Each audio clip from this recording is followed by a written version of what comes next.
Christos anesti negrum fanato fanato. If a new person in the church, a catechumen or a recent convert, is interested in monastic life, I suppose that there's something inside of them calling them to that, urging them to explore that life. I would suspect that it's something deep inside. It may be a little less than that. It may be the externals that someone's very interested in, and it's not unusual to see a monk or a nun for the first time and get very kind of taken with the habit, taken with the way they dress, the way they walk, the way they talk. That's not a bad thing. That's as we can imagine, a lower level, let's say, of a calling, but it has to start somewhere. And for many people, it does start with that kind of interest. But it probably is something even deeper inside of the person. Hopefully it's not an escape. If it's monastic life is seen as an escape, it really won't work. It doesn't work. We don't escape anything coming to a monastery. If we have trouble getting along with people, we'll have an even more trouble in a monastery because we have to get along with people 24 hours a day, 7 days a week, the people we live with. If we have problems with relationships, the same thing will happen.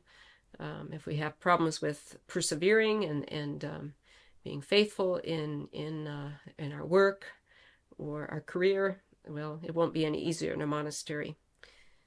But if the person is coming for the right reasons and they're new in Orthodoxy, my suggestion, first of all, would be Orthodox for a while. Be in a parish, a good parish. Be frequent attendant to church services as much as you can.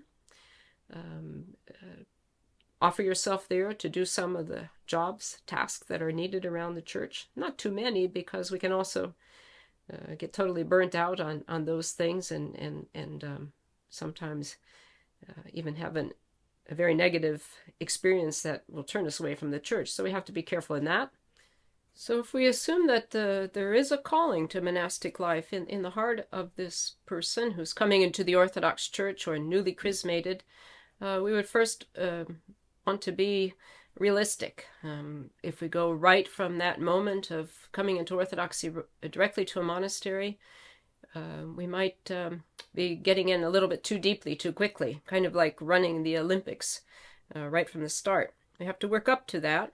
In my experience, or my suggestion would be to be a member of a parish, to go through the yearly cycle of the Orthodox Church, the fasting, the feast, the holidays, the celebrations, to feel that rhythm, at least for a couple of years, if not longer, to be active in the parish, doing some tasks that are needed, as I say, keeping the fast, and doing this while you're reading along the way and getting to know other Orthodox people. That's a very important thing.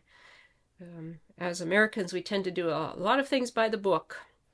If it's written, it must be true, as they say in Winnie the Pooh. But the practical experience to pray next to an elderly person in your parish, to stand next to them during church, kind of to soak that up, their spirituality. It's not something from a book. It might not even be something from words, but to be nearby those people that have lived the Orthodox life, perhaps all their lives, perhaps 70, 80 years, they knew nothing else, and they've been a faithful Christian and a faithful Orthodox Christian. So that would be important. Again, to keep the cycle of the year. Yes, to do some reading, but not too much, because we can get... if we don't have some direction in our reading, we can get a little bit overwhelmed or even confused. So a little at a time. Also to keep a daily prayer schedule yourself, to be faithful to that. Something short, but something that you really can do every day. Most commonly, it's a short rule of prayer in the morning, and in the evening, some prayers from the prayer book.